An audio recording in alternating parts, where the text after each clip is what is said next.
കൊച്ചിയിലേക്ക് എത്തുമ്പോൾ ലഹരിയുടെ ഹബ്ബായി മാറിയിരിക്കുകയാണ് കൊച്ചി. ലഹരിക്കെതിരെ NCB മുതൽ എക്സൈസ് വരെ വലവിരിക്കുമ്പോഴും കൊച്ചിയിൽ ലഹരി ഒഴുകുകയാണ്. എറണാകുളം ബോട്ട് ജെട്ടി ഭാഗം ലഹരി സംഘങ്ങളുടെ വിഹാര കേന്ദ്രമായിരിക്കുകയാണ്.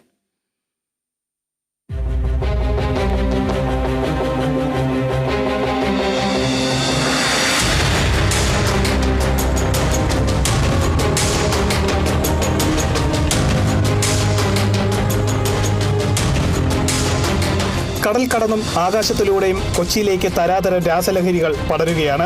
ആവശ്യക്കാർക്ക് വീടുകളിൽ എത്തിച്ചു നൽകുന്ന നെറ്റ്വർക്ക് സംവിധാനം, പരസ്പരം ഉപയോഗിക്കുന്നത് കോഡ് ഭാഷകൾ, തീരുന്നില്ല ലഹരി സംഘങ്ങളുടെ വിൽപ്പന രഹസ്യങ്ങൾ.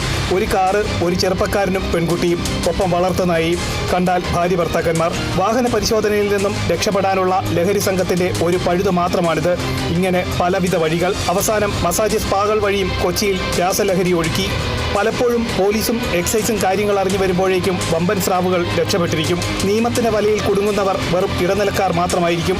കൊച്ചി മറൈൻ ഡ്രൈവ്, സമീപത്തെ ബോട്ട് ജെട്ടി, ഇവിടെയാണ് കൊച്ചിയിലെ രാസലഹരി സംഘങ്ങളുടെ പ്രധാന സങ്കേതം. പേരിന് പോലീസ് സാന്നിധ്യമുണ്ടെങ്കിലും സന്ധ്യ കഴിഞ്ഞാൽ ഇവിടം ലഹരി സംഘങ്ങളുടെ കേന്ദ്രമാണ്. യാത്രക്കാരും ജീവനക്കാരും ഭയത്തോടെയാണ് ജെട്ടിയിലെത്തുന്നത്. ജില്ലാ പോലീസ് ആസ്ഥാനത്തിനും ചിൽഡ്രൻസ് പാർക്കിനും എതിരെ കായലിനോട് ചേർന്ന് കിടക്കുന്ന പാർക്കിംഗ് ഗ്രൗണ്ടിലും അവസ്ഥ വ്യത്യസ്തമല്ല.